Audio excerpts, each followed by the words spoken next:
صدق الله مولانا العلي العظيم وبلغنا رسوله النبي الكريم ونحن على ذلك لمن الشاهدين والشاكرين والحمد لله رب العالمين. اللهم صل على محمد وعلى آل محمد كما صليت على إبراهيم وعلى آل إبراهيم إنك حميد مجيد. اللهم بارك على محمد وعلى آل محمد كما باركت على إبراهيم وعلى آل إبراهيم إنك حميد مجيد. کہ یہ آیتیں جو اس وقت تلاوت کی گئیں سورہ آل عمران کی چند آیات ہیں. گزشتہ جمعے کے مضمون کے ساتھ ساتھ سلسلے وار اور مربوط ہیں. حق سبحانہ و تعالی و تقدس نے ساری کائنات کو وجود بخشا، اس کے وجود کو قائم رکھنے کے لیے اسباب پیدا فرمائے.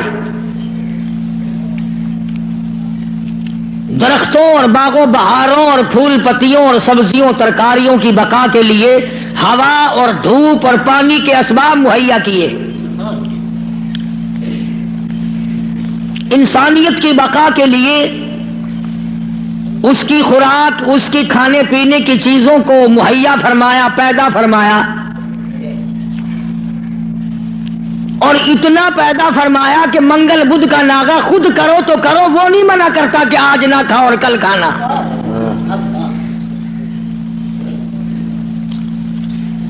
اسی لیے لوگوں نے منگل بدھ کے دن ختم دلوانا چھوڑ دیا. مولوی ختم پہ مسور کی دال پہ آئے گا کیسے؟ ساری کائنات اس نے پیدا کی، وہی اس کو پالتا ہے، وہی اس کو چلاتا ہے، اور جب کسی کا وقت آتا ہے وہی مارنے پہ قادر ہے. ایک سانس پہلے کوئی کسی کو نہیں مار سکتا.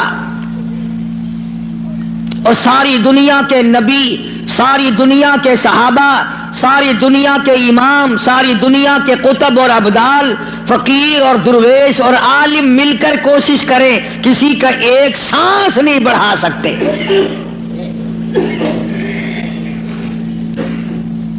جو وقت معین فرما دیا رب العالمین نے، نہ پہلے موت آ سکتی ہے اور نہ ایک سانس تک زندہ رہ سکتا ہے. خداوند عالم نے جب موت و حیات والا مسئلہ اپنے اختیار میں رکھا، زندگی کا اور موت کا، مرنے جینے کا معاملہ اپنے قبضے قدرت میں رکھا ہے، تو نفع نقصان بھی اس کے سوا اور کوئی نہیں دے سکتا. نفع کا مالک بھی وہی ہے، نقصان کا مالک بھی وہی ہے. اب یہ تو ایک ہمارا فریب ہے، دجل ہے، ہیرا پھیری ہے، آگے بڑھ کر کہوں بے ایمانی ہے کہ اگر نقصان ہو جائے تو خدا کی طرف سے ہوا، منافع ہوا تو فلاں پیر نے کر دیا یا ہم نے کیا. گھاٹا پڑ جائے اللہ کی طرف سے، نقصان پڑ جائے اللہ کی طرف سے، نقصان پڑ جائے اللہ کی طرف سے، نفع کتنا ہی مل جائے کبھی شکر ادا نہیں کرے گا کہ رب العالمین کی بڑی کریمی ہوئی، بڑی مہربانی ہوئی، اس نے بڑی بندہ نوازی فرمائی کہ مجھے اور میرے بچوں کو اللہ پاک نے روزی حلال عطا فرمائی.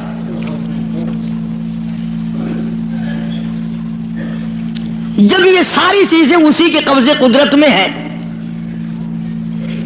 تو مشرکین مکہ نے آ کر مدنی کریم صلی اللہ علیہ وسلم کے سامنے ایک بات کہی ہے. اللہ اکبر. کہنے لگے تو ہمیں اپنا دین بتا، تیرا دین کیا ہے؟ جیسے یہاں بیٹھ کر دو چار آدمی بات کریں نا تو اشاروں میں اپنے لوگوں کو کہا کرتے ہیں یہ جڑا بندہ ہے نا گال پیا کردا، یہ معلوم ہوندا پھریا ہویا بندہ ہے. مطلب یہ ہوتا ہے کہ بے دین دا بندہ ہے، بے فرقے دا بندہ ہے، کوئی اور طرح دا بندہ ساڈے مطلب دا نہیں۔ مشرکین مکہ سارے اکٹھے ہو کر سامنے آئے مدنی کریم صلی اللہ تعالی علیہ وسلم کے، اور آ کے کہنے لگے تو رات دن کچھ پھری پھری باتیں کرتا ہے، کچھ اور طرح کی باتیں کیا کرتا ہے، تیرے دین کا ہمیں پتہ کوئی نہیں چلتا، تیرے ایمان کا پتہ نہیں چلتا، تیرے اسلام کا ہم کو پتہ نہیں، تیرے مذہب کا پتہ نہیں، ہمیں دین بتا۔ آواز آئی قل، میرے نبی کہو فرماؤ، یا ایھا الناس، او مکے والو، او مدینے والو، او عرب والو، عجم والو، ساری دنیا کے انسانوں، عربیوں، اجمیوں، کالوں، گوروں، پڑھے ہوئے ہو، ان پڑھو، بوڑھو، جوانوں، عورتوں، مردوں، فرمایا یا ایھا الناس، اے لوگوں، اللہ پاک فرما رہے میرے محبوب یوں فرماؤ، یا ایھا الناس ان کنتم فی شک من دینی، ان کنتم، اگر تم شک رکھتے ہو، ان کنتم فی شک من دینی، اگر تمہیں شک ہے میرے دین میں، میرے دین کے بارے میں، میرے دین کے معاملے میں، آؤ میں اپنا دین صاف کر کے بتا دوں، آؤ میں اپنا مذہب بتا دوں، آؤ تمہیں میں اپنی جماعت بتا دوں، آؤ میں تمہیں اپنا فرقہ بتا دوں۔ فرمایا فلا اعبد الذین تعبدون من دون اللہ،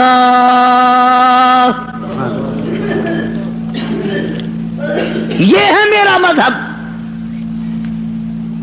جن کے سامنے تم سر جھکاتے ہو، جن کی قبروں کا تم طواف کرتے ہو، جن کی قبروں کو چاٹتے ہو، جن جگہوں کو بابرکت سمجھتے ہو، میں کالی کملی والا اپنی جان ختم کروا سکتا ہوں، پر میں خدا کی چوکھٹ کے سوا کسی بت کے، کسی قبر کے سامنے سر جھکانے کو تیار نہیں۔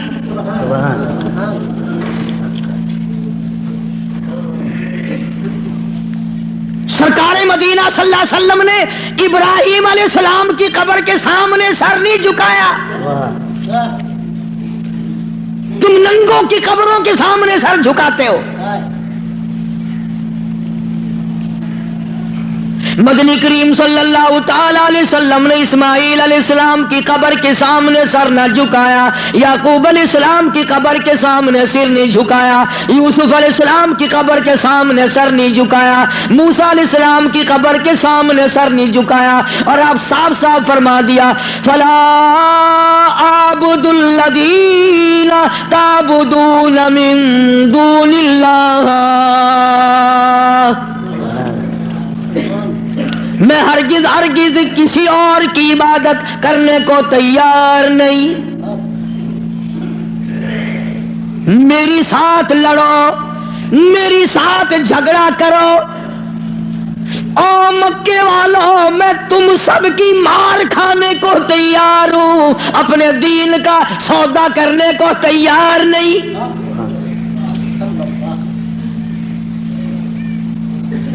رات کو مارا، دن کو مارا، صبح مارا، شام مارا، اپنوں نے مارا، غیروں نے مارا، خدا کی قسم مکے کے مردوں نے مارا، آمنہ کے درے یتیم کو مکے کی عورتوں نے مارا۔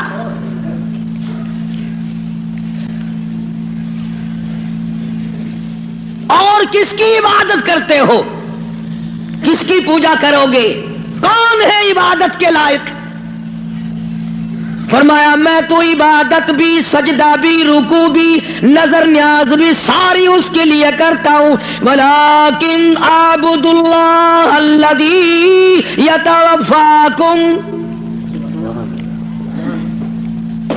فرمایا میں اس کو خدا مانتا ہوں، میں اس کو رب مانتا ہوں، میں اس کو مشکل کشا مانتا ہوں، میں اس کو حاجت روا مانتا ہوں، میں اس کو نظر نیاز کا حقدار مانتا ہوں، جو میری اور تمہاری موت پہ قادر ہے۔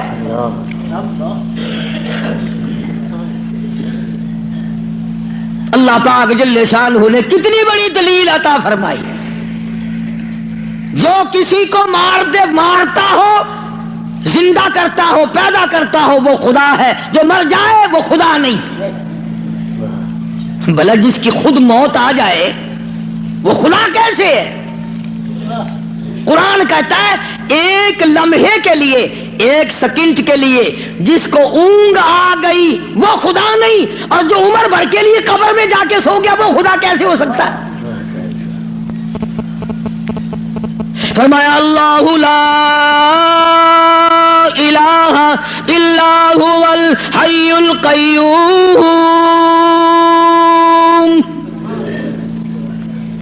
الہ وہ ہے، مشکل کشا وہ ہے، ستاروں کا مالک وہ ہے، چاند کا مالک وہ ہے. للشمس ينبغي لها ان تدرك القمر ولا الليل سابق النهار وكل في فلك يسبحون.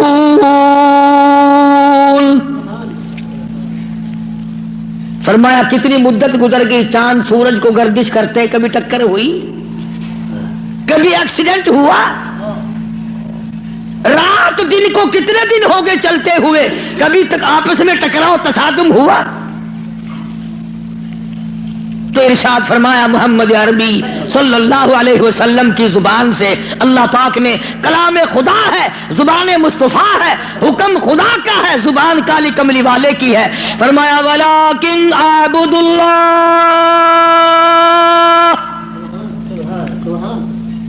میں اس کو حاجت روا مانتا ہوں، میں اس کو مشکل کشا مانتا ہوں. میری بگڑی بنانے والا وہ ہے، اجڑوں کو بسانے والا وہ ہے، اولاد دینے والا وہ ہے، اولاد دے کر کے لے لینے والا وہ ہے، تخت و تاج عطا کرنے والا وہ ہے، اور تخت پہ سے اٹھا کر پھانسی پہ لٹکا دینے والا وہ ہے. وَلَٰكِنْ أَعْبُدُ اللَّهَ الَّذِي يَتَوَفَّاكُمْ وَأُمِرْتُ أَنْ أَكُونَ مِنَ الْمُؤْمِنِينَ.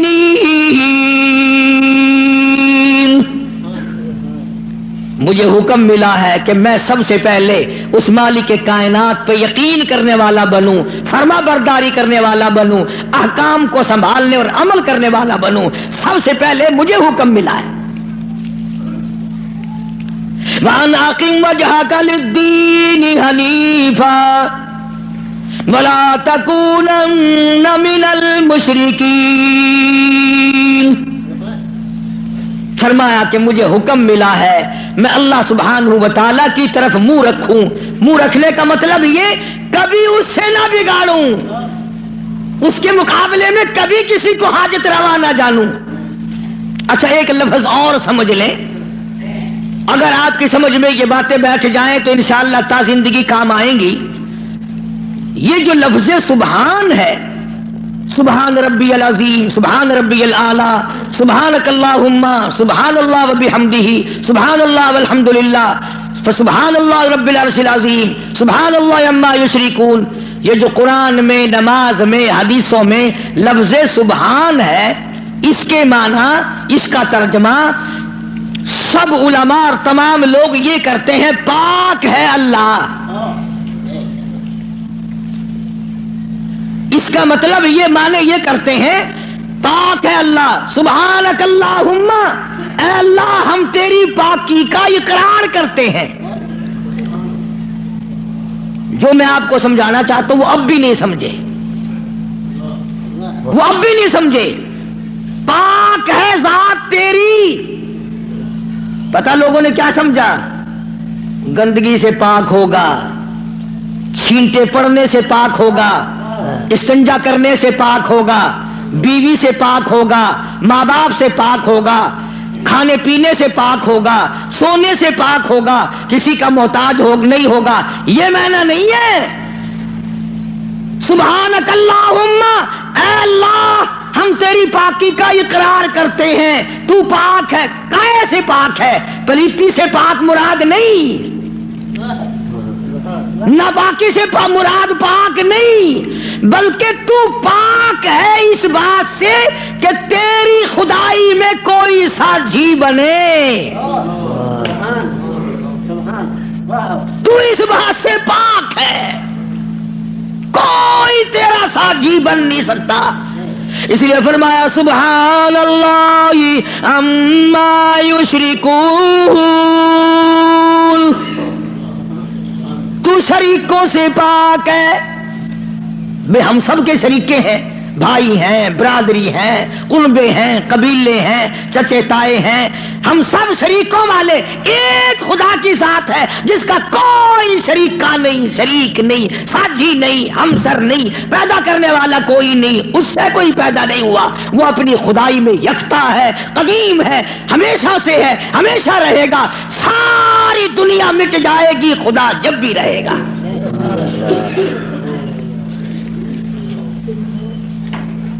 لوگ سبحان اللہ کا معنی یہ سمجھتے ہیں، سارے مولوی بھی سکھاویں اللہ کی ذات پاک ہے، لوگ یہ سمجھتے ہیں غسل خانے میں سے نہا کے نکلا ہوگا، پاک ہو گیا، پاک ہے۔ تمام ان چیزوں سے وہ پاک ہے جو محتاجوں میں ہوا کرتی ہیں، اور وہ اتنا بڑا پاک ہے کہ 1,24,000 نبی مل کر سن لو اور دل کی تختی پہ لکھ کے لے جاؤ، آدم علیہ السلام سے لے کر امام الانبیاء محبوب کبریا حضرت محمد مصطفیٰ صلی اللہ تعالی علیہ وسلم کی ذات اقدس تک 1,24,000 نبی، ابو بکر صدیق سے لے کر بلال حبشی تک 1,29,000 صحابہ اکرام، ہزاروں کتب، ہزاروں ابدال، تمام کے تمام نبی، رسول، پیغمبر، صحابہ، ولی، قلندر مل کر اللہ کی ذات سے ایک ذرہ برابر کام زبردستی نہیں کرا سکتے۔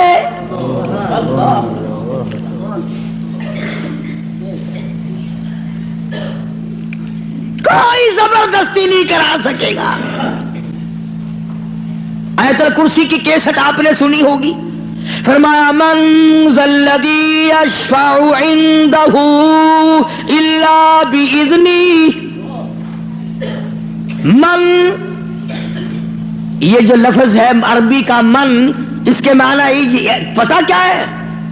جیسا کہ اردو بولی میں اگر کوئی بات کہی جائے نا، ایک آدمی یکدم کہتا کون کہتا ہے، کون کہتا ہے، یوں ہے، ملتانی زبان کو چاہ دے نہیں، کیڑا بندہ آدھا ہے میرے سامنے ایک باری منہ کراؤں گا، لکھا صحیح نہ گھنچا، کیڑا آکھدا ہے؟ فرمایا من ذا الذی یشفع عنده، کون ہے، کون ہے زبردستی سفارش مجھ سے کرانے والا، میرے سامنے کرنے والا، الا باذنی، جب تک میں اجازت نہ دوں کوئی دم نہیں مارے گا، میری طرف سے اجازت جب تک نہ ہوگی، نہ اولاد ماں باپ کے حق میں سفارش کر سکے گی، نہ نیک آدمی اپنے ساتھیوں اور دوستوں کے بارے میں سفارش کر سکے گا، بلکہ فرمایا جب تک میری طرف سے اجازت نہ ہوگی، نبی بھی، خود مدنی کریم صلی اللہ علیہ وسلم بھی اس وقت تک سفارش نہیں کر سکتے جب تک اللہ پاک کی طرف سے اجازت نہ ملے۔ جو میں نے ترجمہ کیا، گھروں میں قرآن کریم رکھے ہیں، دیکھ لینا جا کر۔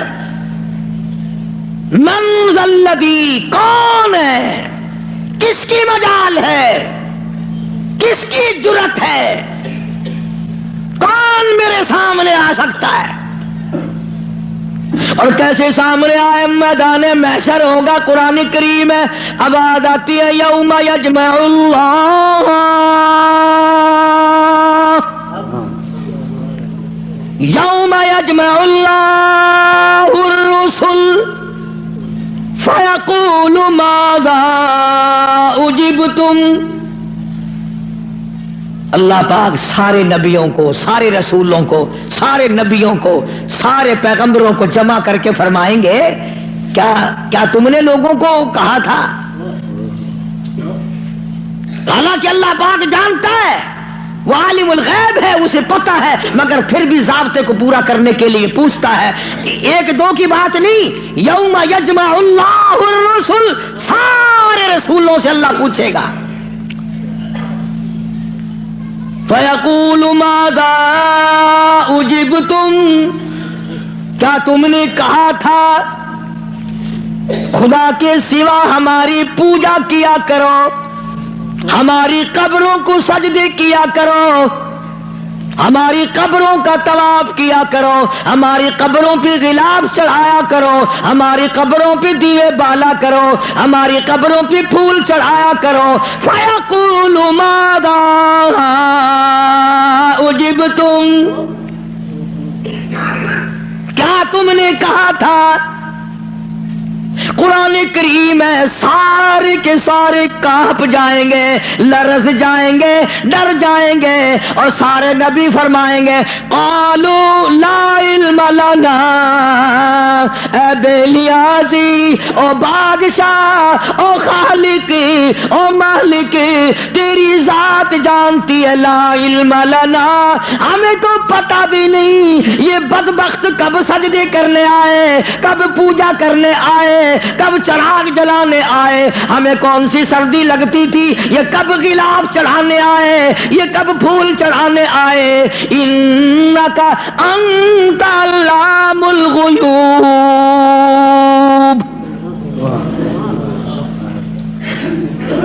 اگر ہم کہتے میرے رب او ہمارے پروردگار، تیرے سے چھپی نہ رہتی بات، ہم نے نہیں کہا ان کو۔ اللہ سبحانہ و تعالی نے پھر آگے چل کر چند آیتوں کے بعد ایک ایسے پیغمبر کا تفصیلی ذکر فرمایا۔ سبحان اللہ، اللہ اکبر۔ پہلے تو سارے پیغمبروں کا حال بتا دیا، قیامت کے دن یہ بنے گا۔ پھر اگلی آیتوں میں ایک ایسے پیغمبر کا، ایک ایسے رسول کا ذکر خیر فرمایا جن کی ذات کو عیسیٰ علیہ السلام کہتے ہیں، جن کو اس وقت پوری دنیا میں آدھے سے زیادہ آبادی خدا مانتی ہے۔ اس پیغمبر کا صاف پھر اعلان کیا، فرمایا وَإِذْ قَالَ اللَّهُ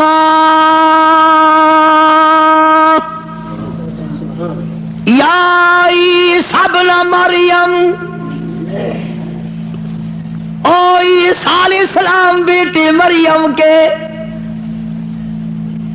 یا عیسی ابن مریم، او مریم کے بیٹے، او عیسیٰ علیہ السلام، یہ جو عیسائی تجھے خدا مانتے ہیں، اَأَنْتَ قُلْتَ، کیا تو نے کہا تھا مجھے الہین من و امی الہین من دون اللہ؟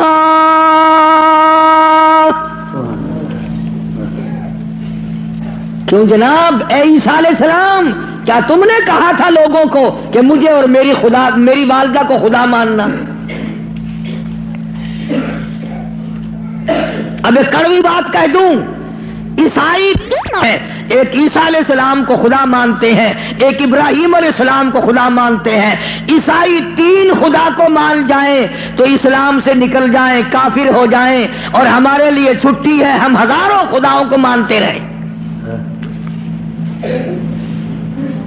الگ الگ تقسیم بنا رکھی، فلانا مرض پاک مائی ٹھیک کرے گی، آخر مچھلی گھن کے وجہ ہے اتنے پاک مائی دی جا کے بنا ہے، انشاءاللہ خیر آوے سی،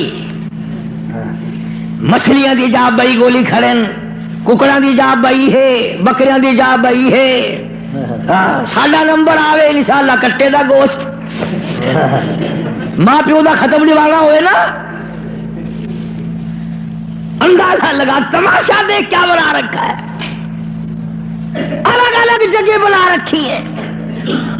اولاد وہاں سے ملے گی، بادشاہت وہاں سے ملے گی، دکان میں برکت وہاں سے پڑے گی۔ کیا بتاؤں، ابادا یا عیسی ابن مریم، او عیسیٰ علیہ السلام بیٹے مریم کے انتا، خدا کی قسم اگر تم عربی سمجھتے نا عربی تمہارے کلیجے پھٹ جاتے.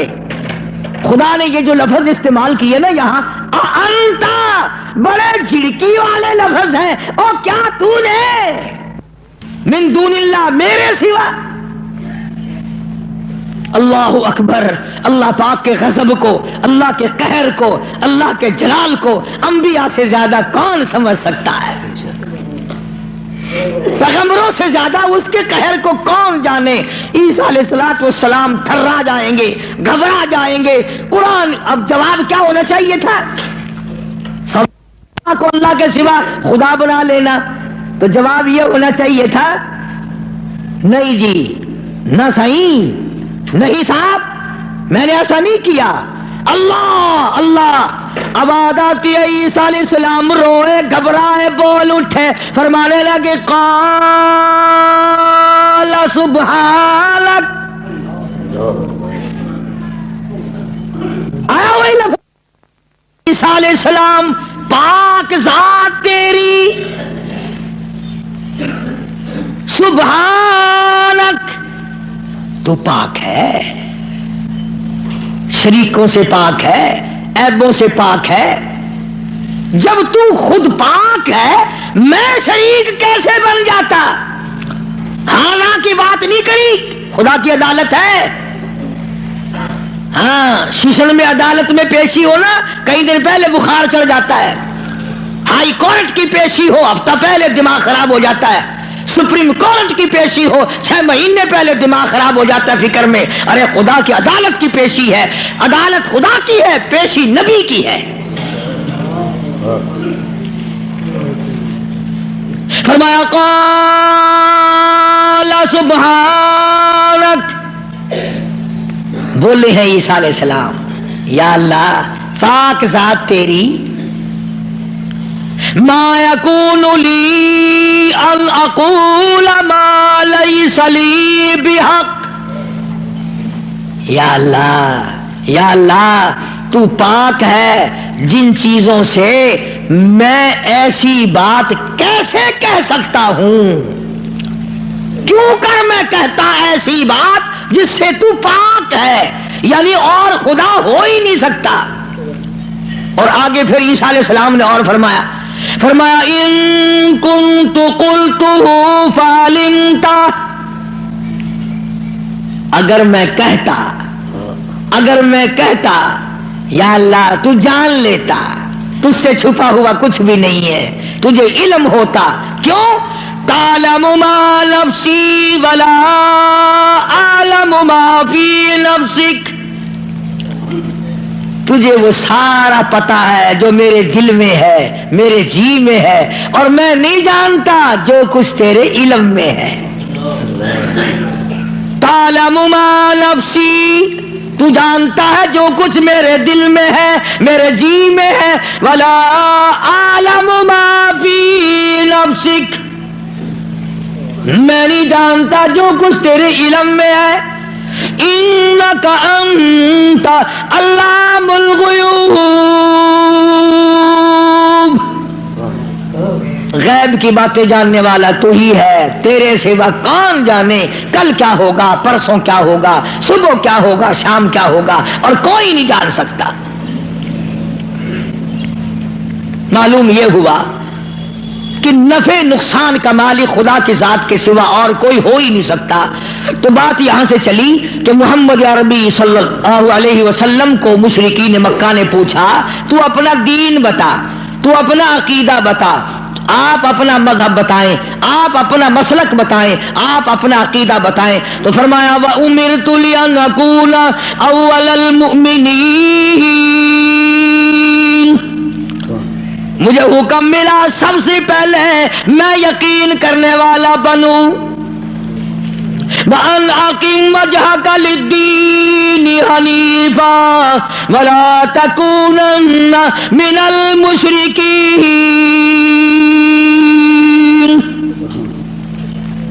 میں اس خدا کی طرف منہ کیے بیٹھا ہوں میرا اسی کی طرف دھیان ہے، اسی کی طرف توجہ ہے. اور لوگوں مجھے مارو یا چھوڑو، سنا کرو یا لڑائی کرو، میرے غلاموں کو مارو یا چھوڑو، میں اپنے اس پیٹ پہ ایک ایک وقت میں 2 پتھر تو باندھ سکتا ہوں، پر اپنے خدا کے ساتھ میں کسی کو شریک نہیں کرنے کا. میں ایک ایک وقت میں 15 دن درختوں کے پتے تو چبا سکتا ہوں، پر میں اللہ سبحانہ و تعالی کے ساتھ میں کسی کو شریک نہیں کر سکتا. اس کی چوکھٹ کے سوا میں اور کسی جگہ سر جھکا نہیں سکتا. یہ سر کر سکتا ہے، جھک نہیں سکتا. کیوں؟ فرمایا وَلَا تَدْعُ مِن دُونِ اللَّهِ مَا لَا يَنفَعُكَ وَلَا يَضُرُّكَ. نفع اسی کی طرف سے ہے، نقصان اسی کی طرف سے ہوگا. اور اگلی آیت کا اگر سیدھا سیدھا ترجمہ کرو تو آپ سمجھیں گے مشکل سے. قرآن کریم کا یہ مزاج ہے، اللہ تبارک و تعالیٰ کی یہ عادت ہے کہ وہ احکام بیان کرتے ہوئے اس طریقے سے بیان کرتے ہیں جیسا گھروں میں عورتیں ڈائریکٹ بہو کو کہتی ہوئی ذرا گھبراتی ہے، لڑائی جھگڑے کا امکان ہے کہ کھڑی ہو جا، کام پڑا ہے.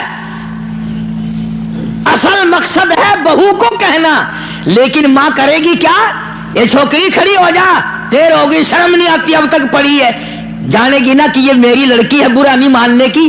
اصل میں کہنا بہو کو ہے، سنانا لڑکی کو ہے، اس لیے حکم دینا امت کو ہے اور کلوانا کالی کملی والے کی زبان سے ہے. لوگ قرآن کا مزاج نہیں سمجھ سکتے. ڈائریکٹ عورت کبھی نہیں کہتی روٹی پکا لے، بہو کھڑی ہو کر روٹی برتن مانج لے، کپڑے دھو لے. بلکہ اگر صرف چھوٹی سی بچی بھی ہوگی اسی کا نام لے گی، یہ تو جھاڑو دے لے، وہ کرد لگا لے، برتن پڑے ہیں انہیں صاف کر لے. حالانکہ کہنا بہو کو، نو کو کہنا مقصد ہے، لیکن ماں لڑکی کا نام لیتی ہے. اللہ سبحانہ و تعالیٰ نے فرمایا میرے محبوب اگر آپ نے نفع نقصان کا مالک کسی اور کو سمجھا، اللہ اکبر. پھر قرآن کریم کا مزاج دیکھو، فرمایا فَإِن فَعَلْتَ اس وقت ہو جاؤ گے تم، فَإِن فَعَلْتَ فَإِنَّكَ إِذًا مِنَ الظَّالِمِينَ. اگر کسی کو نفع نقصان کا مالک سمجھا، ظالمین میں سے بن جاؤ گے، راہ ہدایت تمہارے سامنے سے اٹھ جائے گا. اس لیے میں نے یہ عرض کیا، بڑی 11ویں، چھوٹی 11ویں، درمیانی 11ویں، پتہ نہیں کیا کیا بنا رکھا ہے. اصل قصور ہمارا مولویوں کا نہیں ہے جو بدعت نکالتے ہیں، قصور تمہارا ہے. اگر خوشی خوشی میں صبح صبح مولویوں کے متھے 2 4 روپے مار آؤ تو ایمان سے نہ یہ تمہیں 11ویں بتائیں نہ یہ 18ویں بتائیں. رہنا تو یوں نکلتا ہے نا. فرمایا پھر ظالمین میں سے ہو جاؤ گے اگر تم نے. اب جس کا یہ عقیدہ ہے کہ اگر میں نے 11ویں نہ بنائی تو بھینس دودھ نہیں دے گی، اس لیے قرآن کریم کی میں نے وہ آیت عرض کی تھی پچھلے جمعے کو. اللہ فرماتے ہیں بھینس کا چمڑا کالا، کھاتی ہے سب ساوا چارہ، اور ادھر گوبر ہے اور ادھر رتا خون ہے، بیچ میں سے سفید خالصاً صاف ستھرا دودھ تو نکال لوں میں، پیدا کروں میں، اور جب تیرے ہاتھ میں آ جائے کہ تمہیں نہ پیا بس آیا 11ویں کا کھیر بنے نہ کھڑا.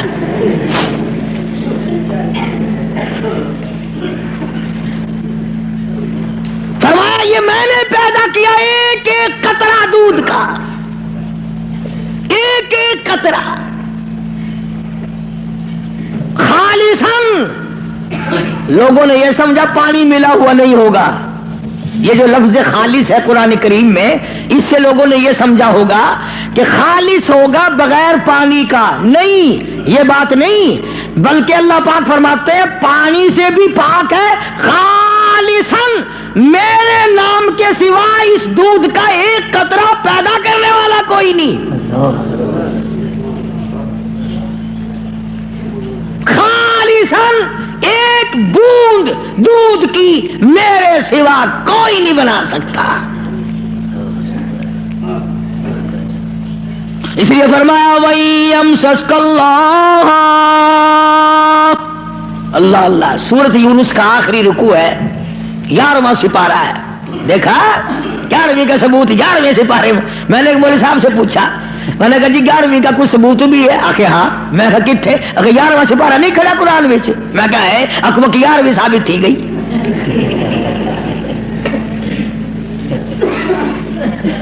11واں سپارہ آخر نہیں، میں کہا ہے آخر وہ تھی گئی.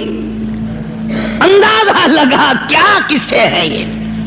اللہ پاک ہماری رگوں سے بڑا واقف ہے، جانتا ہے نا آدمیوں کی کمزوریوں کو، اور خود اس نے جو بنایا.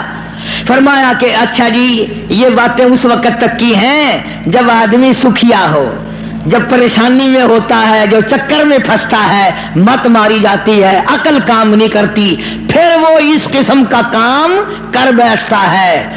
اللہ پاک نے فرمایا وَيَمْسَسْكَ اللَّهُ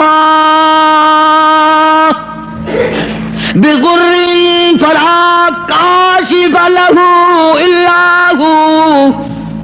اگر کسی کو دکھ پہنچے، کوئی چکر آ پڑے، کوئی مصیبت آ پڑے، کوئی دکھ آ پڑے، کوئی پریشانی آ پڑے، الا ہو میرے سوا کوئی دور کرنے والا نہیں. کون ہے؟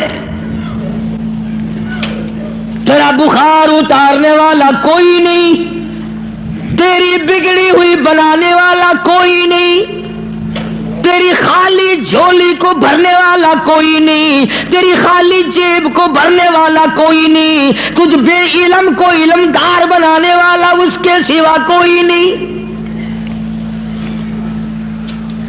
فرمایا وَإِن يُرِدْكَ بِخَيْرٍ فَلَا رَادَّ لِفَضْلِهِ. اگر کوئی کسی کو اچھائی پہنچانا چاہے تو میرے حکم کے سوا پہنچ نہیں سکتی. اللہ نے سارے واقعات قرآن کریم میں سمجھا دیے. اب قوم مسلمان اگر قرآن کی طرف توجہ نہ دے، تمہیں اخبار پڑھنا آتا ہے، تمہیں رسالے پڑھنے آتے ہیں، تمہیں ڈائجسٹ پڑھنے آتے ہیں، تمہیں ناول پڑھنے آتے ہیں، تمہیں کتابوں پڑھنے آتی ہیں، اگر تمہیں نہیں آتا تو خدا کا قرآن سمجھنا نہیں آتا. کبھی کوئی باپ اپنے بیٹے کو اس نیت سے نہیں پڑھاتا میرا بیٹا پڑھے گا، قرآن کا ترجمہ سیکھے گا، میں تو ان پڑھ رہ گیا، مجھے بھی سنایا کرے گا، میری اپنی اماں کو بھی سنایا کرے گا. اس نیت سے کون پڑھاتا ہے؟ نیت بات پہلے ہوتی ہے، بعد میں آگے ہم لوگ چلتے ہیں. قرآن سے دشمنی اس دنیا میں، اس ملک میں، ہندوستان میں سب سے پہلا ترجمہ قرآن کریم کا مجدد الفسانی امام ربانی شیخ احمد فاروقی سرہندی رحمت اللہ علیہ نے کیا. قرآن کا ترجمہ کر دیا فارسی میں. وہ زمانہ فارسی کا تھا، لوگ عموماً فارسی بولا کرتے تھے. دلی میں، آگرے میں، میرٹھ میں دفتری زبان، سرکاری زبان فارسی تھی. تو مجدد الفسانی سرہندی رحمت اللہ علیہ نے قرآن کریم کا ترجمہ فارسی میں کر دیا. اب جتنے بڑے بڑے پیر تھے، گدی نشین تھے، سب کو آگ لگ گئی. انہوں نے کہا اگر قرآن کا ترجمہ لوگوں کی سمجھ میں آ گیا پھر ہماری پوجا کون کرے گا؟ اگر قرآن سمجھ میں لوگوں کی آ گیا پھر ہماری پوجا کون کرے گا؟ چنانچہ سارے پیر فقیر اکٹھے ہو کر بادشاہ کے پاس دلی گئے، احتجاج کیا کہ دیکھو جی ہم یہ بات گوارا نہیں کرنے کے. کیا بات جی؟ فقیر ہو، درویش ہو، قلندر ہو، پیر ہو، مولوی ہو، کیسے آئے ہو؟ انہوں نے کہا توبہ توبہ توبہ توبہ، قرآن کی بے ادبی ہو گئی. انہوں نے کہا کیا ہوا؟ انہوں نے کہا دیکھو وہ ترجمہ لکھا ہوا تھا نا یوں برابر میں. انہوں نے کہا دیکھو جی قرآن میں است پست لکھ دیا، وہ فارسی زبان لکھی نا حضرت نے ترجمے میں. توبہ توبہ، قرآن کی بے ادبی، ملاوٹ کر دی قرآن میں. اور اندر کا چور بتایا نہیں کہ ہمیں ڈر یہ ہے کہ اگر قوم قرآن سیکھ گئی تو پھر اتنے کون آئے گا. بادشاہ ان کی باتوں میں آ گیا. مجدد الفسانی سرہندی رحمت اللہ علیہ کو طلب کیا, دلی بلایا, اور ایک پیر چلتا ہوا کان میں پھونک ماری آیا بادشاہ کے. کہنے لگا پکا وہابی ہے وہ, وہابی ہو گیا ہے. اس پر بھی ایک بات یاد آئی میرے, آپ کو بھی سنا دوں لطیفے کی. مولانا اشرف علی تھانوی سب کا رحمت اللہ علیہ یوں لکھا ہے کہ ایک گاؤں میں بنیے کی دکان تھی, جیسے ساری دنیا میں تھی اور ہے. مولوی صاحب جو تھا امام مسجد, وہ سودا ادھار خریدا کرتا تھا. سبھی ادھار لیا کرتے تھے اس زمانے میں بنیوں سے. ایک دن بنیے نے ذرا گرم ہو کر کے مولوی صاحب سے کہہ دیا کہ جی وہ پیسے بہت دنوں کے ہو گئے, پہنچاتے نہیں ہو, کمال ہے تمہاری, لے لے کے کھائے جا رہے ہو, دیتے نہیں ہو. مولوی صاحب ناراض ہو گیا. جمعہ جو آیا اس میں اعلان کر دیا, آج کے بعد اس بنیے کی دکان سے کوئی سودا نہ خریدے. میں نے تحقیق کی ہے یہ بنیا وہابی ہو گیا ہے. اب لوگوں نے تو مولوی کا کہنا ماننا ہی تھا, سارے چھوڑ گئے. بنیا صبح بیٹھے, شام کو تھپڑ میں سے یوں ہی خالی اٹھ جائے. بڑا حیران ہے کیا ہوا, یہ تو ہوتا تھا کبھی زیادہ بک گیا کبھی تھوڑا, یہ جندرا کیسے لگ گیا, کوئی نہیں آتا, بالکل بند. 2-4 دن کے بعد اسے پتا چل گیا کہ مولوی صاحب نے جمعے میں اعلان کیا ہے کہ بنیا وہابی ہو گیا ہے, اس لیے سودا لینے کوئی نہیں آتا. بنیا بولنا ہو دیکھو کہاں ماری مولوی نے. اس نے سوچا چلو مولوی والے پیسے رہ جائیں گے, آئندہ کاروبار تو کرنا ہے. گیا اور جا کر کے ہاتھ جوڑ کے کہنے لگا مولانا وہ پچھلے بھی معاف کر دیے, اور اگلا جو بھی لیا کرو میں پیسے نہیں مانگنے کا. بس اگلے جمعے کو مولوی صاحب نے اعلان کر دیا فلانے بنیے سے سودا خریدا کرو. اس نے وہابی پڑے سے توبہ کر لی. مجدد الفسانی سرہندی رحمت اللہ علیہ سردار سرتاج الاولیاء, بادشاہ کے کان میں ایک پیر کہہ آیا کہ وہ وہابی ہے. نے کہا اچھا دیکھ لوں گا میں.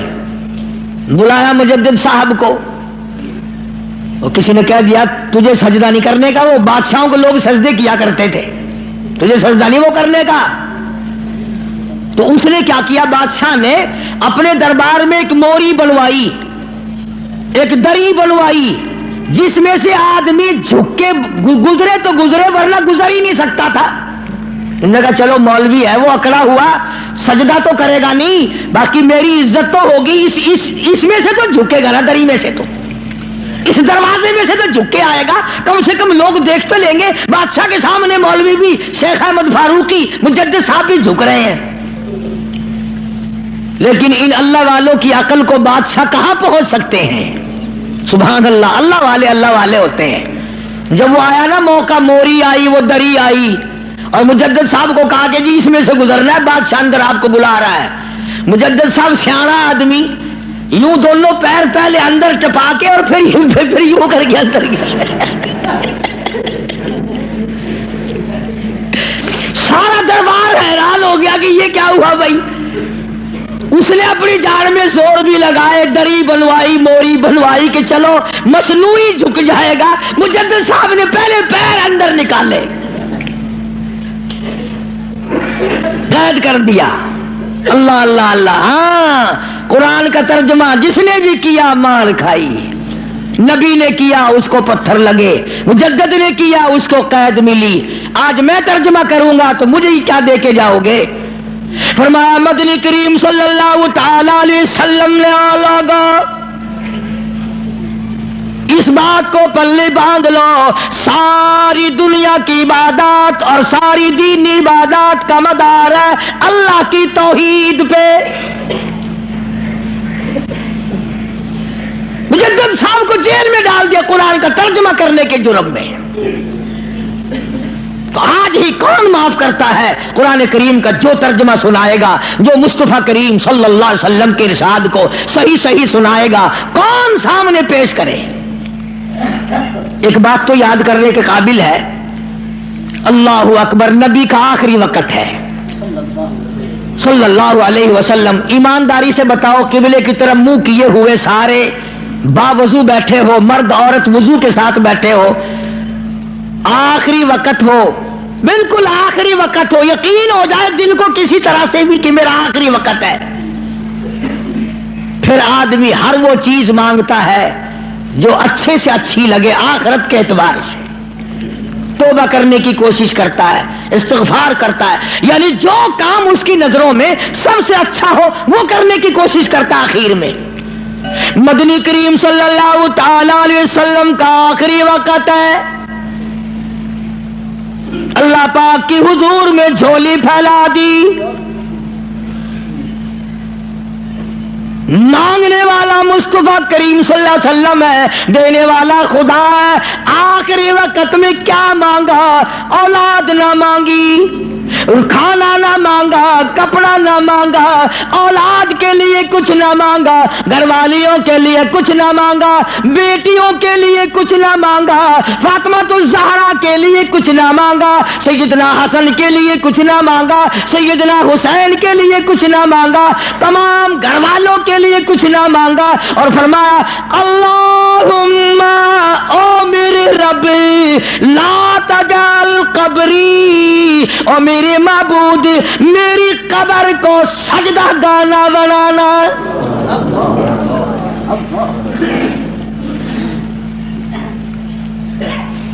دعا ہے امام الانبیاء، یہ جو جالیوں کے پاس کوڑا لیے کھڑے ہیں یہ کالی کملی والے کی دعا ہے، دعا۔ انہوں نے تو کہندے ہی رہنا تیری خیر ہوئے پہرے دارا، روزے دی جالی چم لینے دے، ایک لگدا پٹخارا ہو گیا۔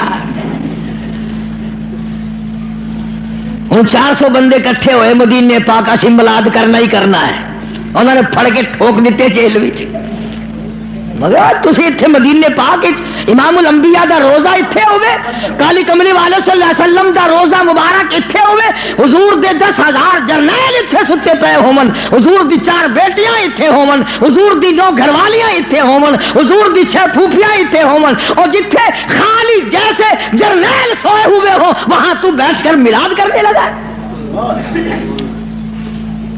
لگائے ڈنڈے لاہور کی پولیس نے بھی، احتجاج کرو جی، اللہ کا دربار ہے، مصطفیٰ کریم صلی اللہ علیہ وسلم کا دربار ہے، اللہ کی اجازت کے بغیر اور میرے محبوب صلی اللہ علیہ وسلم کی منشا کے بغیر مکے مدینے میں کوئی قائم نہیں رہ سکتا۔ تو دعا مانگی اللہم لا تجعل قبری، یا اللہ میری قبر کو سجدہ گانا بنائیو۔ ہاں، اور بلکہ یہ تو اللہ میاں سے دعا مانگی، دوسری ایک حدیث یاد آئی، غلط بات نہیں، قبر میں آخر میں نے بھی قبر میں جانا ہے، اللہ سب کو معاف فرمائے۔ یہ تو اللہ سے دعا مانگی، امت کو کیا فرمایا، امت کو کیا دیا، فرمایا لعن اللہ الیہود والنصارى، لعن اللہ الیہود والنصارى، یہود و نصارہ پہ خدا کی پھٹکار پڑی، اتخذوا قبور انبیائہم مساجدا، انہوں نے اپنے نبیوں کی قبروں کو سجدے کی جگہ بنا لیا تھا، اس لیے ان پہ لعنت آئی۔ امت کو یوں فرمایا اور وہ اللہ سے دعا مانگی۔ گویا مدنی کریم صلی اللہ علیہ وسلم نے آخری وقت میں بھی یہ تعلیم دے دی، سجدے کے قابل وہ ہے، نظر نیاز کے قابل وہ ہے، ایک کا ہو کے جی، ایک کا ہو کے مر، چوکھٹ اس کی سر تیرا، در تیرا سر میرا، حکم تیرا اعمال میرے، یہ ساری چیزیں بنے گی جب بات بننی۔ ابھی یہ کیسٹ جب بازار میں چلے گی یا یہاں سے سن کر جاؤ گے تو کئی لوگ کہیں گے قاری حنیف قبروں میں فاتحہ پڑھنے سے منع کر رہا تھا، کیوں؟ ان پر کوئی الزام نہیں جو غلط بات کہے، نہ قرآن میں نہ حدیث میں، ہم صحیح بات بھی کہیں پھر بھی اوپر کچھ نہ کچھ فتویٰ لگے بغیر رہتا نہیں، ہم آہ بھی کرتے ہیں تو ہو جاتے ہیں بدنام، وہ قتل بھی کرتے ہیں تو چرچا نہیں ہوتا۔ کیونکہ جی دیکھو قبروں میں ہائے ہائے ہائے ہائے ایڈا ظلم، خدا دا قہر آ گیا ہوں تک، فاتحہ کو لو آخر منع کرن پہ گئے، ہٹ کر پہ گئے۔ کس نے منع کیا ہے؟ ایک دن میں 2 مرتبہ قبرستان جایا کر، اور تو جاتا ہے وہاں دربار میں پیر کے اور ماں قبر میں جل رہی ہے، میں جا کے فاتحہ پڑھا کر. اور پیر کی جگہ بھی اگر تو جا کے فاتحہ پڑھے تو ثواب ہے، میں منع نہیں کرتا، میں خود جاتا ہوں. قرآن پڑھ، تلاوت کر، الحمد شریف 1 مرتبہ پڑھ، 3 مرتبہ قل هو اللہ پڑھ کر اللہ کے بندوں کو ساروں کو بخش دے، ایک کو بخش دے، ماں کو، باپ کو، پیر کو، فقیر کو. کون منع کرتا ہے؟ حکم ہے اس طرح کیا کرو. بات ہے دوسری، سلطان باؤ رحمت اللہ علیہ کے مزار پہ چلے جاؤ، ہزاروں من مٹی کا ڈھیر لگا ہوا، چیکڑی مٹی، ٹبے پڑے لگے ہوئے، اور ایک بیٹھا وہاں مسٹنڈا، لائن لگ رہی ہے عورتوں کی، اور وہ مٹی گول گول کے پلا رہا ہے. کہنے لگا جی 100 مرضوں کی دوا ہے حضرت دی. لے، یہ بات نہیں ہے، یہ غلط ہے بس. اس لیے قرآن کریم کا ترجمہ سورت یونس کا جو لکھے پڑے لوگ ہیں، 11واں سپارہ سورت یونس کا آخری رکوع ہے، اس کا ترجمہ دیکھنا، تفسیر دیکھنا. اللہ مجھے اور آپ کو عمل کی توفیق عطا فرمائے. اللہ پاک ہم سب کا خاتمہ بالخیر فرمائے. قرآن کریم کا اور مصطفیٰ کریم صلی اللہ علیہ وسلم کا خادم اور غلام بنائے. وآخر دعوانا الحمدللہ رب العالمین. اللہم صلی وسلم وبارک علی سیدنا و مولانا محمد النبی الامی الہاشمی وعلی آلہ واصحابہ برۃ الکرام. یا اللہ سب بیماروں کو شفا عطا فرما. حاجی منظور صاحب، حاجی رشید صاحب کے بھائی ہیں اور میرے حج کے بھی ساتھی ہیں، بیمار ہیں، یا اللہ شفا کاملہ عطا فرما. حاجی رشید صاحب کو بھی کچھ تکلیف سی رہتی ہے، ویسے ٹھیک، اللہ شفا دے. اور تمام مسلمان